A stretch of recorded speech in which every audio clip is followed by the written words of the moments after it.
Welcome into 49ers Access. My name is Sterling Bennett, and today we are reacting to the final day of San Francisco 49ers mandatory minicamp. It was a good practice, and there was a lot to take away from the final day of minicamp. We're going to get into winners, maybe even some losers, update you on some competitions, dive into Brock Purdy's day, react to what Christian McCaffrey had to say in his post-practice press conference, and maybe even talk about some Brandon Aiyuk drama that could be real or it could be nonsense. But don't forget to like, share, subscribe, and let's dive into the final day of 49ers mandatory minicamp. We have reached the point in time where you're not going to hear basically anything about the San Francisco 49ers for the next month or so. All the contracts are done.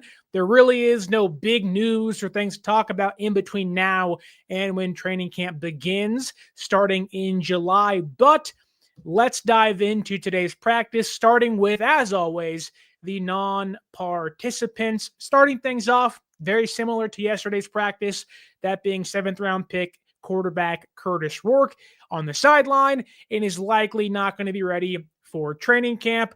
Juwan Jennings also on the sideline today, with him Ricky Pearsall, who watched practice and was an observer throughout the entirety of the practice. He's healthy enough to practice, but they're going to hold things off, be cautious with him, and he's going to be ready for training camp.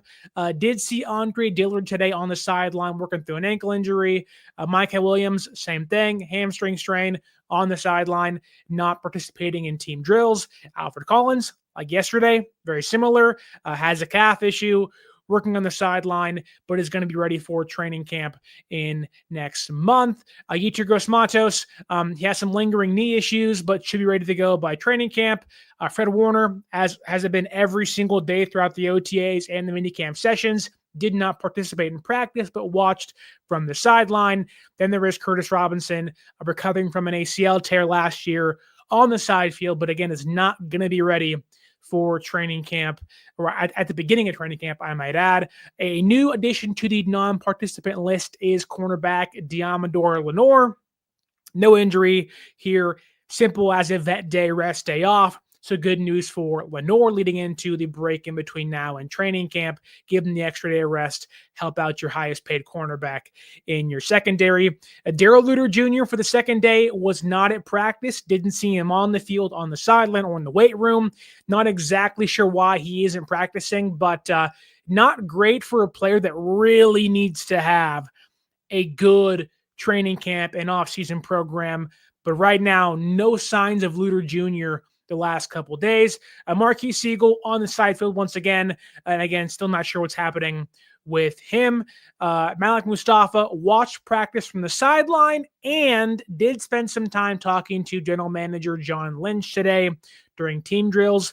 I would add that if you are going to talk to one player or one person during team drills, it's probably a good idea for the starting safety to talk to a Hall of Fame safety, pick his brain, pick his mind. But again, they could have been talking about anything, but you're hoping it's football related for a young player like Mustafa. Learning from John Lynch is a pretty good idea entering year number 2. He is not going to be ready for training camp, though, this season. Jair Brown, he watched practice on the sideline today with Fred Warner, Ricky Pearsall, and others.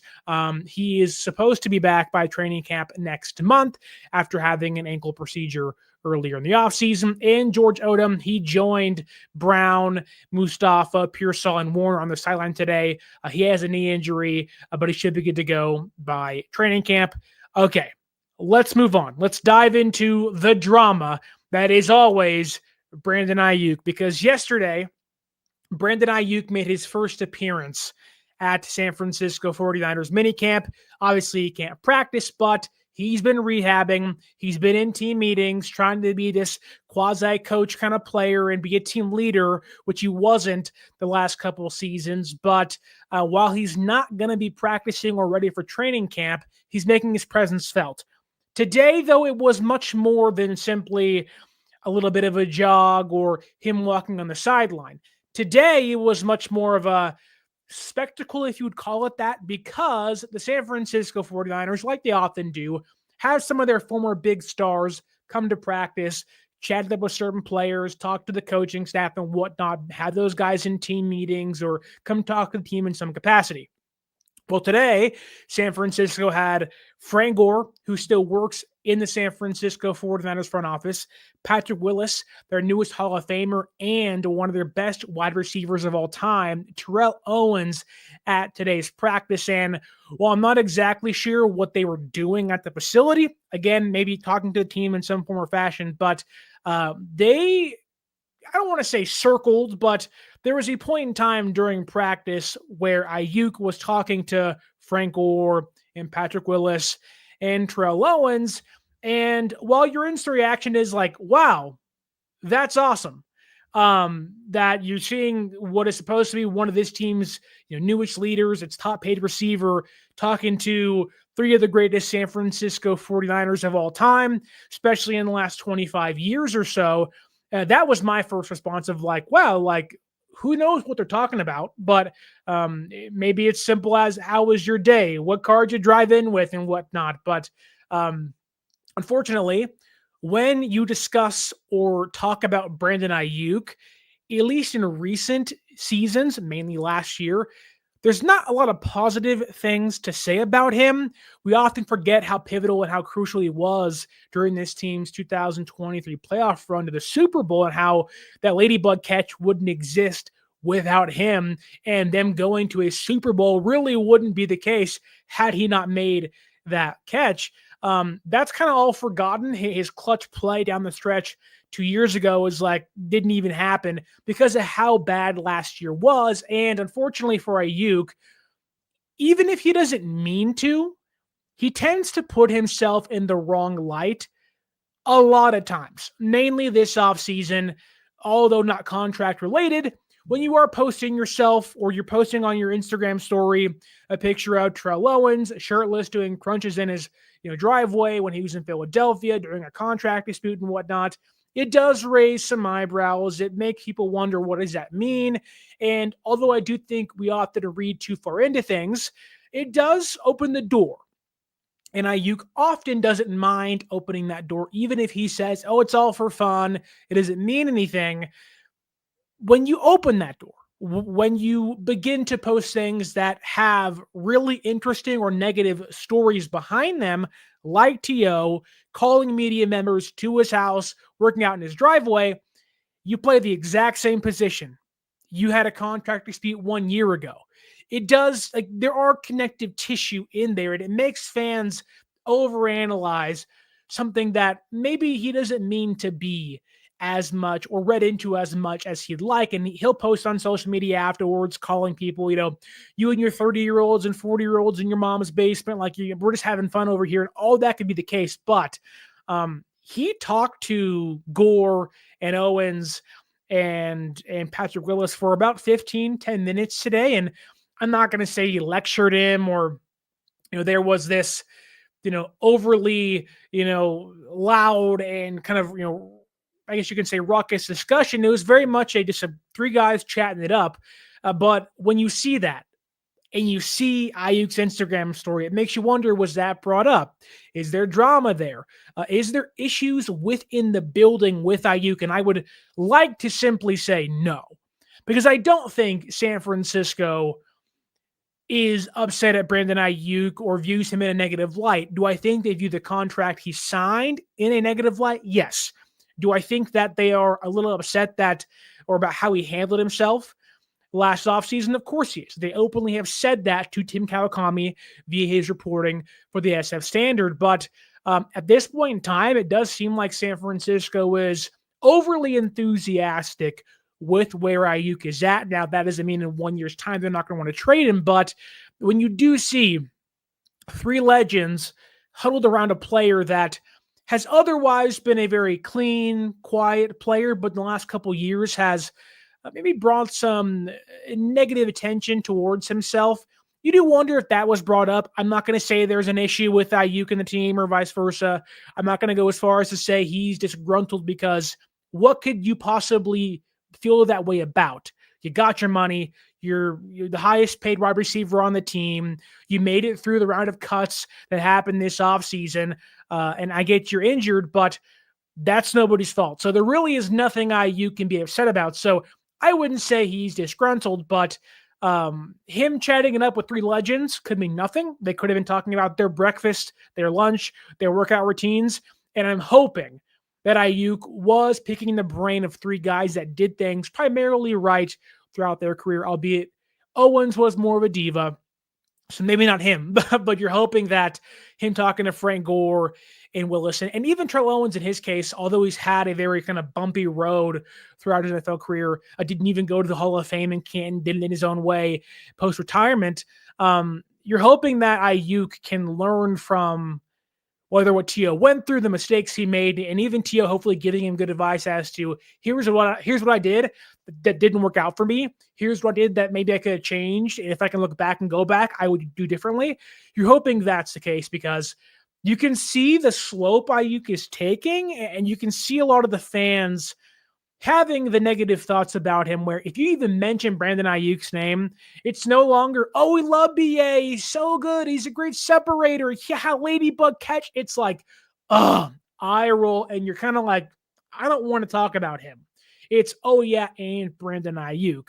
And a large part of the fan base wants to get rid of him, and that may happen in 1 year's time. But you're hoping that today, for whatever it's worth, it could mean nothing. But when you have three legends huddled around you, talking to you for about 10 minutes or so, that hopefully that there's something to be gleaned from and learned from in those conversations. Tommy Huxley says, hey, fairies. What's up, Tommy Huxley? Niner Gang 209 says, that's for the coverage. I'm assuming you mean thank you. No problem, Niner Gang 209. And Fluffy Ninja, what's up, brother? And he asks, how healthy is Brandon Aiyuk? I don't think he'll be healthy enough to be cleared by week 1, but he is practicing every single day in regards to rehabbing. He's not doing team drills. He isn't participating in the actual media open practices, but he's out there with trainers before practices, after practices, doing his things. He's kind of getting his body ready. And I don't know a timeline. My assumption is he'll return sometime in November. It could be wrong there. I'm hoping it's certainly sooner. But I think Aiyuk right now is probably about 60 to 70% healthy. There's a long ways to go. I think he has about 3, maybe 4 to 5 months more recovery. I think you'll hear him returning to practice maybe sometime in September, maybe in August, or maybe in October, and they'll get him that time. I am still circling week 10 against the Rams after their New York trip against the Giants. Come back home against the Rams. You're at Levi Stadium on the grass. Here's your homecoming. Give him 2 months of games to kind of help the team go and whatnot. But I think week 10 is my point. I'm hoping it's sooner, but I think week 10 is kind of the circle date for Aiyuk. But he's getting there. It's a process, though.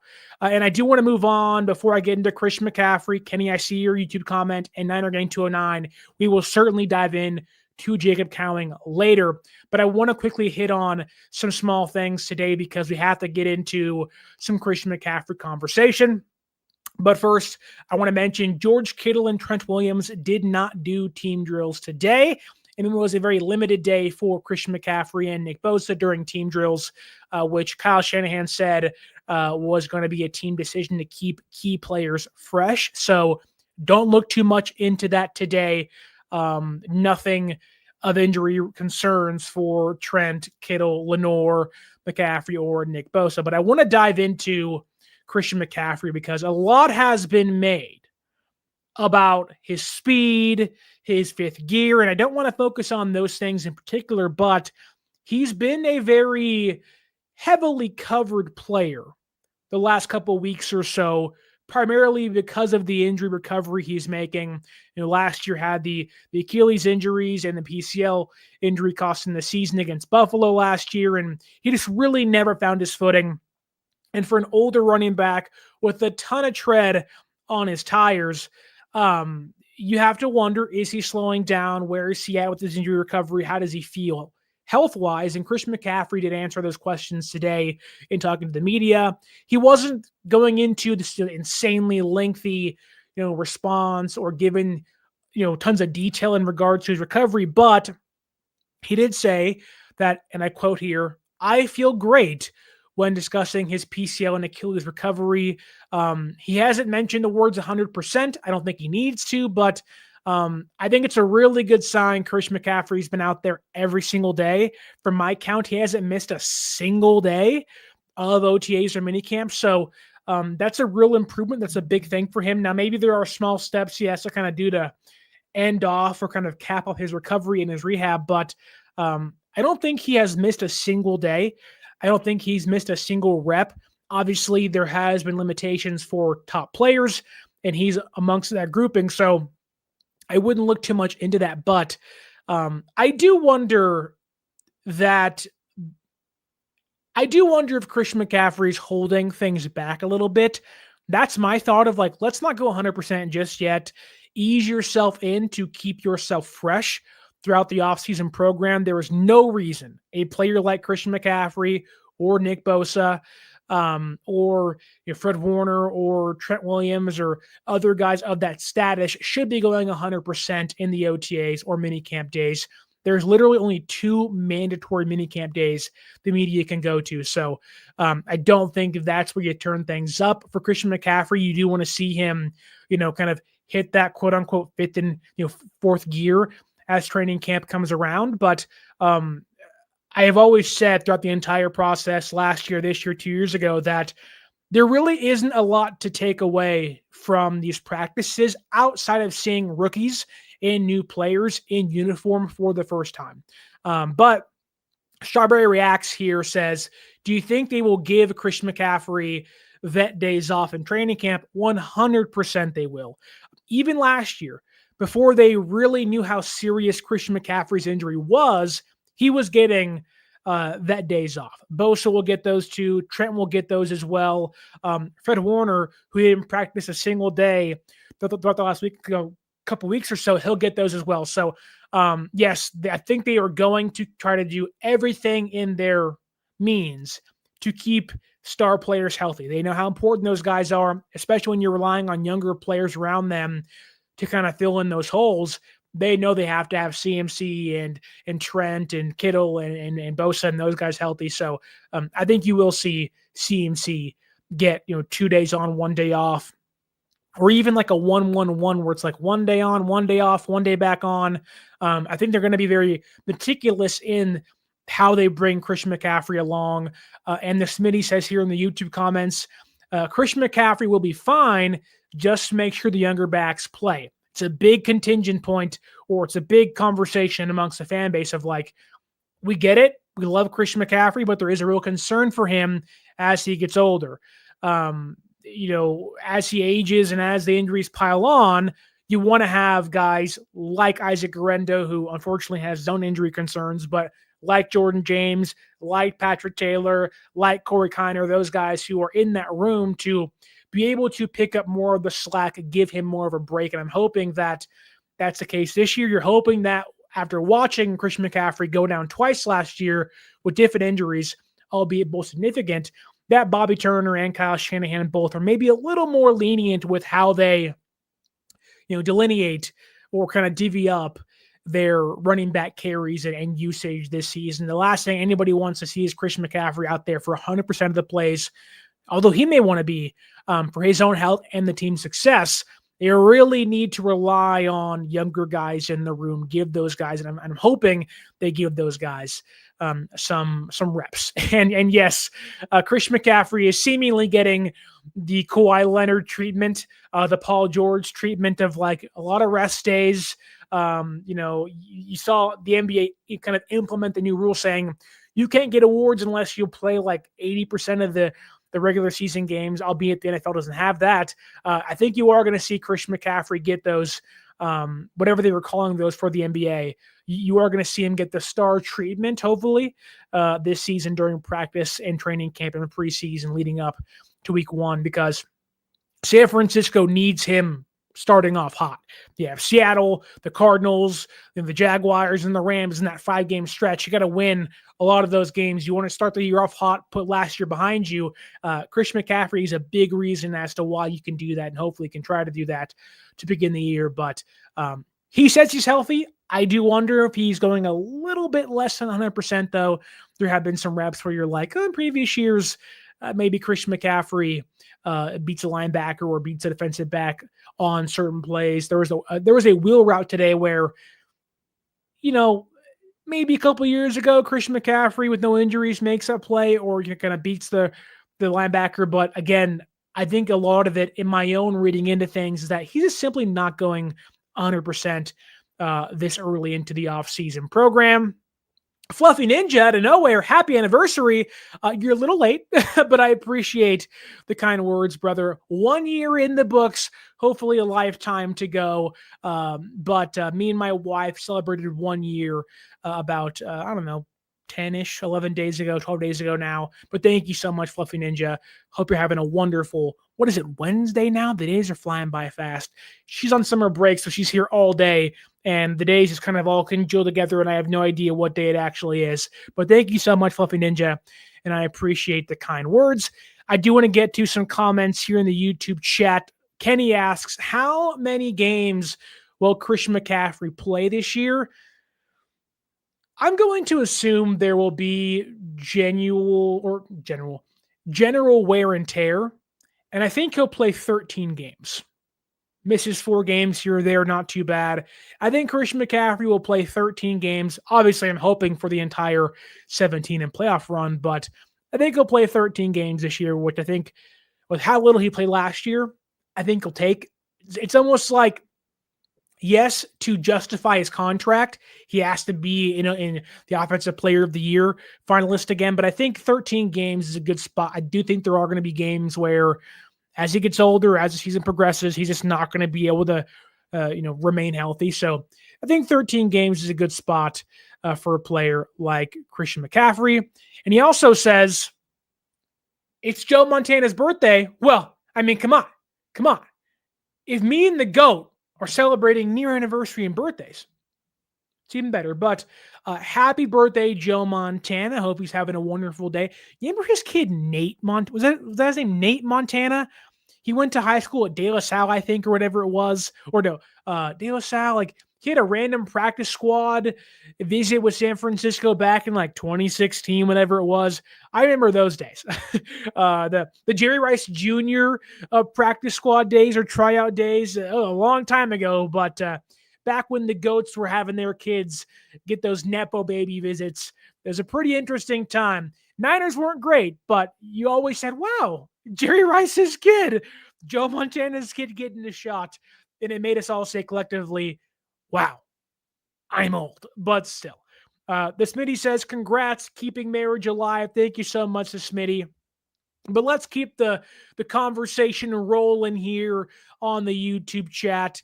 Niner Gang 209 asks, what do you think of Jacob Cowing? Hearing a lot of good things. I will echo those in a few minutes, but man, Kenny says he's the next Danny Gray. All right. Man. Harsh words, harsh. I think Jacob Cowing is already a better player than Danny Gray ever was. Fluffy Ninja asks here in the YouTube comments, should San Francisco look into a veteran free agent? If the injuries to Ricky Pearsall and Juwan Jennings somehow progress, get worse, or just kind of linger throughout the offseason and training camp, I can see them doing so. Amari Cooper's still there. There are some other names that are still out there you can see him bringing in. But right now, I don't think so. I think that they're okay. The way that Cowling has progressed, I think, does make them a little more comfortable. I don't love the depth behind Cowling. There are some inconsistencies with Jordan Watkins, albeit he's had a pretty good OTA period and more, but I don't think so. Not yet. If things continue to get worse and more questions arise during the next few months or so, then we can certainly have a serious conversation about that. But I'm kind of hoping the NFL doesn't suspend Demarcus Robinson. It's been over a year. It's been I guess not over a year, but it's been since November of last year that they haven't made a decision yet. Not sure why it's taking so long. I'm hoping they kind of just let it go for his sake. And if they do, that almost erases the need to have the veteran wide receiver free agent being brought in, because you have Pearsall, Jennings, and Robinson there week 1, whereas right now we're kind of all assuming he's not going to be there. But if that changes, then I don't think there's a need whatsoever. Let's see if we have any more YouTube chat comments. Niners on top says, hey, right back at you. Let's see in the YouTube comments. Okay, let's keep things moving along the podcast and on my takeaways from training camp today. Want to update you on some competitions. Let's talk about kicker. It is Bobo's favorite time of the show, the Jake Moody topic, because yesterday we were all in a tizzy, going crazy. Jake Moody, 6 for 7, banging them puppies from 50-plus yards out. Woo-wee! But today, he was outdone by the backup, Greg Joseph, who went 7 for 7. He was perfecto on the day, including those 2 50-plus yard field goals. Didn't miss a single kick. And for those of you out there that don't like Jake Moody and are saying, I'm on Jake Moody watch, he better be out of here, come cut down day sometime in August and September. Well, as of right now, if you are intrigued by the kicking stats, he has 1 kick up on Jake Moody, that being Greg Joseph, who was brought in to be his competition. So, again, I don't really care about these things, but for those of you out there that do, Jake Moody thus far 6 for 7. Greg Joseph thus far a perfect 7 for 7 on the day and throughout the mandatory minicamp, a 2-day practice window. Another competition I want to update you on, that being the 3rd cornerback competition. We already know that Renardo Green and Diamador Lenore have the 2 cornerback spots locked up on the outside, but there is a competition for the nickelback / 3rd cornerback role between Tre Brown, veteran free agent signing out of Seattle this offseason, and rookie Upton Stout. And I think that this is gearing up to be one of the more intriguing camp competitions when training camp comes around next month. I do think currently Tre Brown has the edge, albeit, again, you're not wearing pads and whatnot. He just knows where to be at the right time. He's jumping routes. He's making good plays, and he can play inside and outside, gives you versatility. And I wouldn't be shocked to watch Tre Brown at least start the year as this team's number 3 cornerback. Surprisingly, though, he didn't play any nickel at Seattle very much, but is starting at nickel or is getting more nickel reps with San Francisco. So it could be a role change for him with the 49ers. But Upton Stout, I think, is coming along very quickly. He looks really good in the first couple of days of media open practices. He's very sticky in coverage. He's someone that has had so many reps where he's not biting on fakes. He's getting in receivers' faces and whatnot. He's just not giving up ground. And that's really hard for a cornerback to do when he can't put hands on a wide out. He can't play press coverage really.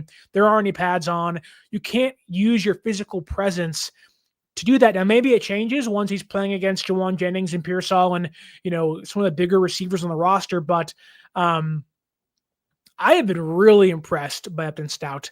That said, Robert Saleh, in his post-practice press conference today, said that he wasn't going to make any assessments until pads come on in a month, which I think should be really the only takeaway from practices like this. Of like, yeah, you can have minimal takeaways. Yeah, you can have your opinions on things, but you really can't make concrete, assessments. You can't make these kind of concrete, definitive statements on players when pads aren't on.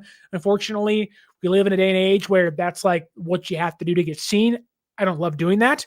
I really, really, really think that, when no pads are on and all that stuff, you cannot make any clear, definitive statements on certain players. So, man, really good to see Upton Stout playing well out there, and really good to see Tre Brown being a vet stepping up, and hoping like that is a competition I'm going to have my eyes on this season, because man.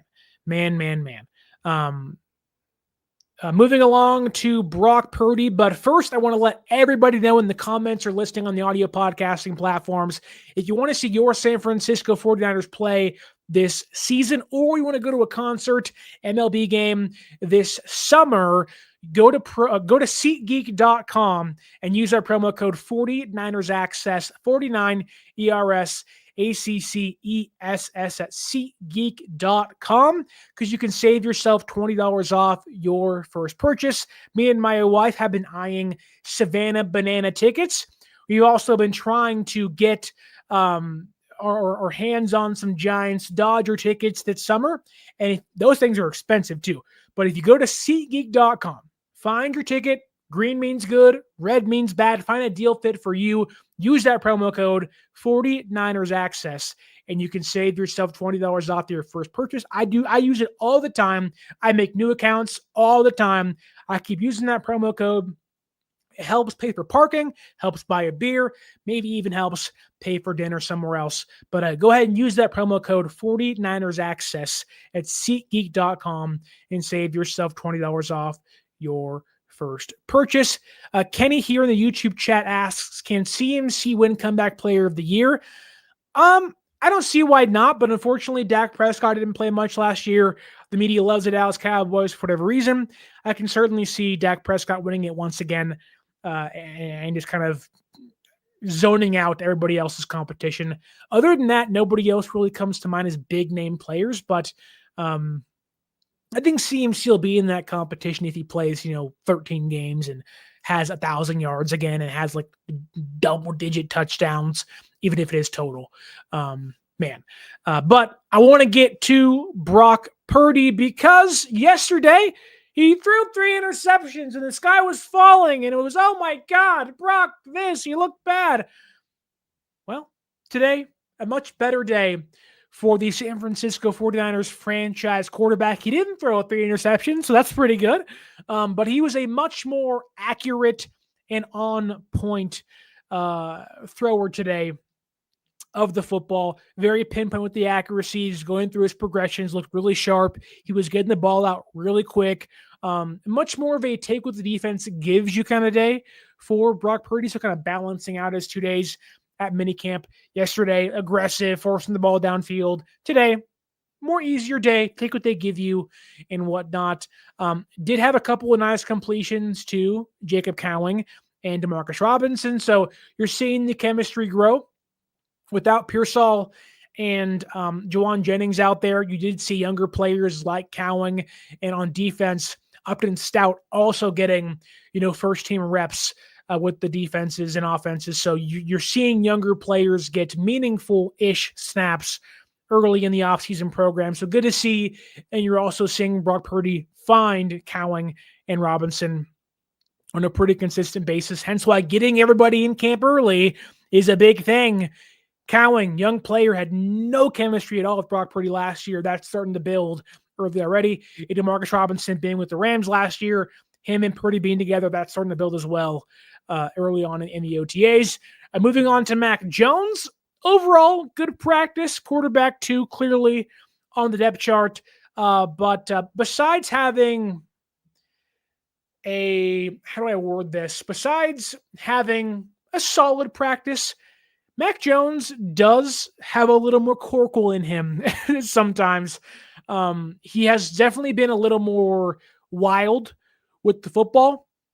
He has a really good, arm strength, but he sometimes doesn't. Again, how do I word this? He has the arm strength and has really inconsistent touch of the football. Sometimes he has no idea the distance of quarterback and receiver and defensive player, because today he completely underthrew Jordan Watkins over the middle on a deep crossing route, and it was picked off by safety Jalen Mahoney.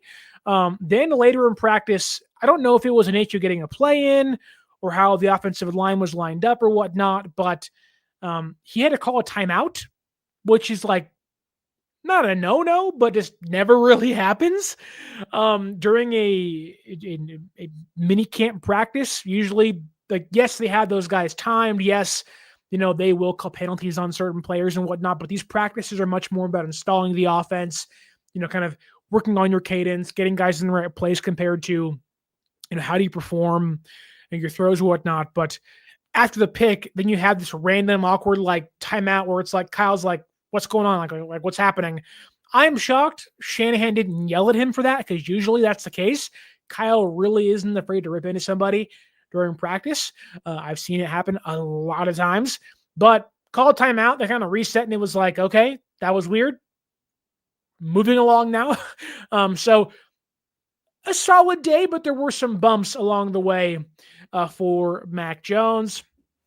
I do want to get into some Jordan James talk, because Jordan James, he was a lot of people's favorite to be the Niners running back draft pick this season, or this past year's draft class. I don't hate the pick, obviously. I think it's a good pick, but I had my eyes elsewhere towards DJ Giddens and other guys. But I do think Jordan James, as an inside zone runner, fits what San Francisco wants and needs to do a heck of a lot more of this season if they want to have success in between the tackles. That said, I think although it's really tough to have have concrete and legitimate takeaways from running backs and most players in the OTAs and in the mini camp days and practices like this, he's a large dude. But I'll tell you this, he can move. Like, there was a couple of plays today and a couple of plays throughout the minicamp process where he's out there making dudes, I don't want to say miss, but he's showing off the burst where you're like, oh, okay. Like, for a bigger, hulkier guy, he's got a fifth gear, if you will. Obviously, he isn't Garendo or Christian McCaffrey level speed, but if he gets going, watch out. Like, there's a reason as to why in the red zone, all of those 15 touchdowns he had took place inside the 20.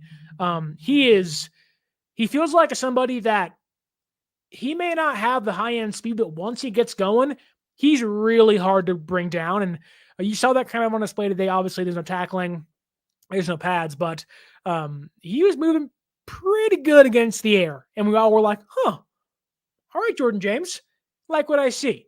Before I get to the Jacob Cowing and Jordan Watkins takeaways to round out today's show, we have a question by Kenny in the YouTube chat asking, I heard Larry Krueger say we should go after Jamar Stewart. Is this realistic? I mean, no, but I think a lot of what Larry's getting at, and I have no idea what he actually said, but from my understanding, the Bengals don't want to guarantee Jamar Stewart's money, and then Jamar is publicly saying things against the organization, and the exact quote was something along the lines of you care more about winning the argument compared to winning football games, and just not what you want your relationship to be with your first round pick. And the Bengals are a really crappy organization. They paid a lot of money for Joe Burrow and T. Higgins and Jamar Chase and all that. And that's great and all, good for those guys, but they're really cheap. They won't pay Trey Hendrickson. I have a really sneaky feeling the reason why they picked Jamar Stewart was to have a cheaper, maybe not guarantee a contract to a guy like Stewart, which is what it is. I don't know what the NFL rules are about trading players not under contract and trading players that, had yet to kind of sign their rookie deals. I have no idea what those rules are, but I don't think San Francisco is really in the business of doing so. Now,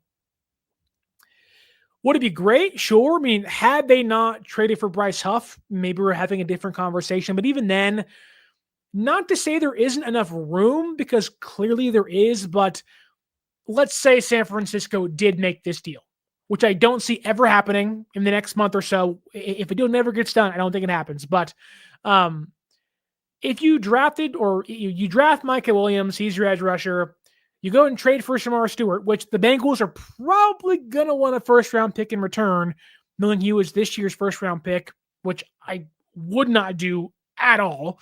You are going to have to play those guys together. And neither one of those guys are going to want to be rotational pieces. The great thing about Bryce Huff is that he allows Michael to be a 3-down player still. If you had Jamar Stewart and Michael Williams alongside Nick Bosa, you have 3 guys fighting for, the number 1, number 2 spot, and Nick Bosa is not giving up any reps to anybody.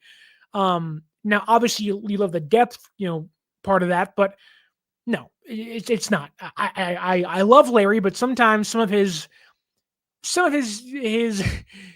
his opinions are kind of off the wall and don't really make any sense. Again, I love Larry so much. He's a good guy, and he's one of my former coworkers. But sometimes some things he says I just don't really understand, don't get with. But this one is certainly amongst that grouping. So no, the Niners are not going to trade for Jamar Stewart. The Bengals are going to want too much, nor would it really fit what they want to do. So I don't even think they would even ask, as they shouldn't. So no, I really don't think that's part of the problem. Niners first takes. Aaron, how's it going? He says, why would you want that type of ego in your room? I don't know if, I think it's a nightmare what's happening between Jamar Stewart and Cincinnati on both sides.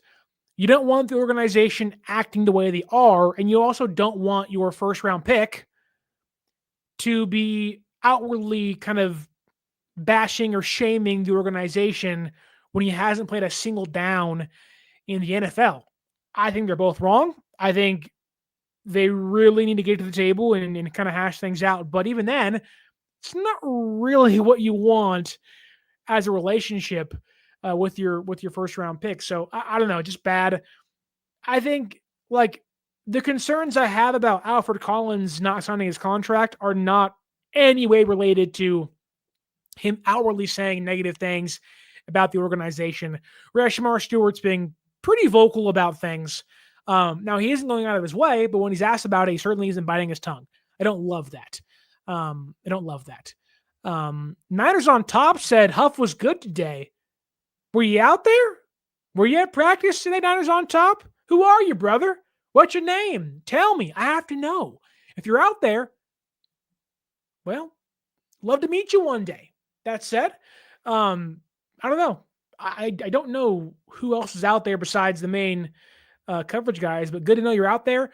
What media credential? Who do you work for? How'd you get out there? You have to have media credentials to be out there, so it's pretty cool if you were. I'm hoping to be there again relatively soon once training camp begins. But that said, I do want to get into the Jacob Cowing conversation because somebody out there were asking, what about Jacob Cowing? And I'll tell you this, I don't think there has been a bigger winner of the OTAs and minicamp sessions than Jacob Cowing. I think he has been the big winner of the offseason so far. He's put in so much work with Brock Purdy and Pearsall and Kittle. He's gained muscle. He's bulked up. He looks so much smoother as a route runner, the way he breaks in and out of his routes. He just looks like a brand new player. I just think, I'm not saying he'll be great or, make these profound statements, but I think he has been the biggest winner of minicamp so far. Believe the hype you're hearing. Obviously, it needs to carry over into training camp and preseason, but I think you are going to see Jacob Cowing on the football field, at least early in the year, a lot based on what he did thus far over the last 2 weeks or so in practice, because Cowing looks like he looks like the real deal for a mid-round pick. I think you're going to see him, take the next step. And again, I already said, I think he's far and away better than every other mid-round receiver San Francisco's brought in. Obviously, that doesn't count Jennings, 7th-round pick. It doesn't count, Debo and Aiyuk being 1st and 2nd-round picks, and Pearsall involved in there too. But I think for the mid-round grouping of Danny Gray and Jordan Watkins and Dante Pettis and now Cowing looks like the one to actually that may have found his footing in the NFL, and you're hoping that carries over. But he had a big day today, 3 to 4 big catches. A couple of those went for 20 plus yards, or at least would have if they were actually playing real football. But Cowing has just been awesome. 2 thumbs up for me. He has been by far the biggest winner of this mini camp and OTA session. That said, His somewhat counterpart, being Jordan Watkins, I think had his first clear, rookie day of practice. He looked like a first year player. He looked like someone that I don't want to say is kind of head over heels or in over his head, but this was the first welcome to the NFL rookie kind of moment for him. He's had a pretty consistent, sessions and practices, but today was like the one where you're like, ooh, I can see why Kyle told you. You probably weren't going to play much this year.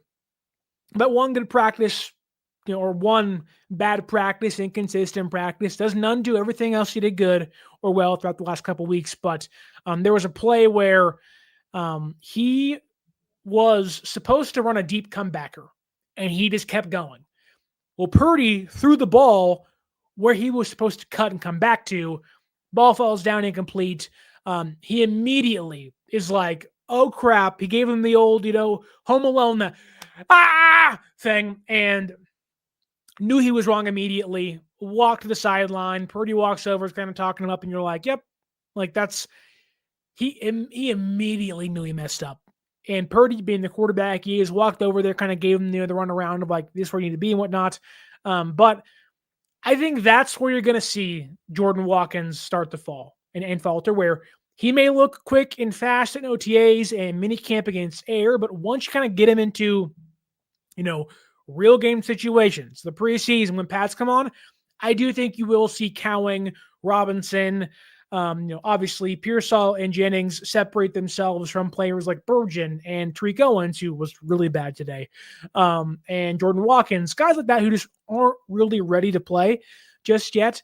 But again, it's OTAs, it's minicamp. Once pads come on, you see a whole other level of intensity, and maybe something changes for a guy who had a not great day on his last day of media open minicamp. Maybe once the pads come on, it's a whole different player. Happens all the time. You see bigger bodied running backs and receivers and cornerbacks kind of make their money during the padded portions of training camp and kind of separate themselves. So maybe that changes for him. But Kenny asks here to end today's show, who is our kick returner / punt returner? My assumption is there will be a grouping involved in that. I know Watkins has taken reps at, I believe it was kick returner. Junior Burgeon, to me, I think should be one of the clear favorites in that grouping. He was the best return man in this year's draft class. He was drafted because of that. So I think he's kind of the leader of the pack. You have Guerendo involved, albeit now that Jordan Mason's gone, they may not want him back there very much. But yeah, speed. If you need him back there, he can do it for you. Jacob Cowing should be in that grouping as well. I don't really know, unless I'm forgetting somebody pretty big, who else could be in that group. But it's like Watkins, Burgeon, Cowing, Guerendo. Let me think. Nobody else really comes to mind. Maybe Corey Kiner can be there, but really hasn't been a thing he's done in college. But other than that, nobody else really is like one of the clear cut favorites. I'm sure Kyle Juszczyk will hero take reps in there as the emergency guy, but I think those four guys, Burgeon, Watkins, Cowing, and Guerendo are kind of the four favorites in that group. I think Burgeon is kind of the one guy you want to make it, but I'm not sure who else can be put in that grouping just yet, because once training camp comes, you'll see more of the practices with that kind of group happening on the sideline, but not much during the OTAs and stuff. Kenny asks here one final time, how many wide receivers can we realistically carry? Can we name them now? So I'm going to assume Brandon Aiyuk starts the year on the PUP list. So that's one, but doesn't really count towards your roster count. So take him on and off if you will. But Jennings, Pearsall, Cowing, Watkins will make the roster. So that's 4. I don't know if they're going to suspend Demarcus Robinson or not, but if they do, that may come into play. But if they don't, that's 5. So again, Pearsall, Jennings, Watkins, Cowing, Robinson. Aiyuk becomes kind of the 6th guy off the bench whenever he's healthy. And I think Junior Burgeon belongs in that conversation. They could also keep Isaiah Hodgins as like the bench depth guy, but I'm not sure that'll be the case. I don't think you're going to see players like Isaiah Neyor make it, or Tariq Owens make it, or Russell Gage make it. Those are guys who are practice squad players, stash guys who you hope become something. But I think those 6 plus Aiyuk make the roster. Pearsall, Jennings, Robinson, Watkins, Cowing, Burgeon, and then you have Aiyuk whenever he's healthy. But that's all I have for you today. One final one. Strawberry Reacts says, Sterling, will you be taking a break from streaming before training camp? No breaks. We are all gas, no breaks on the channel. I want to really deliver on my promise of diving into these rookies. I know it's a little late, but I do want to get into that. So I'm hoping I can get those things turned around in the next month or so. May not be streams, but there will certainly be videos coming out and podcasts coming out your way. But again, if news breaks, if new things happen, if someone gets cut, released, if injuries happen, we will be right here ready to react in the meantime. And I may have some news on a new show coming out during the season with Gray Area Sports and Niners First Takes. So stay tuned for that.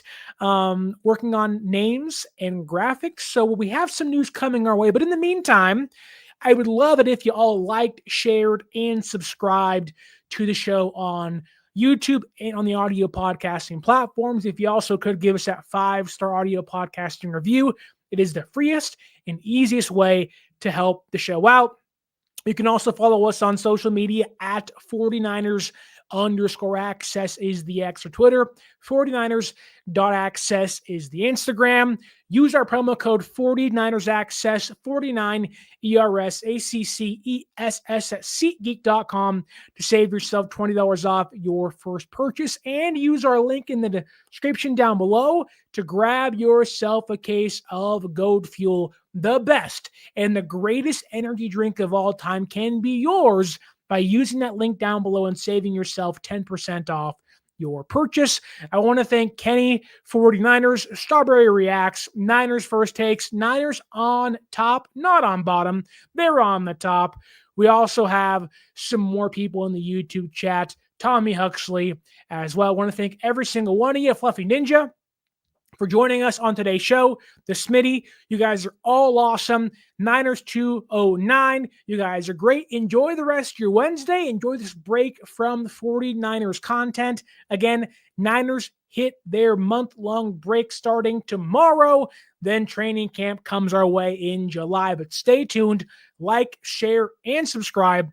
And as always, my name is Sterling Bennett. And until next time, stay faithful.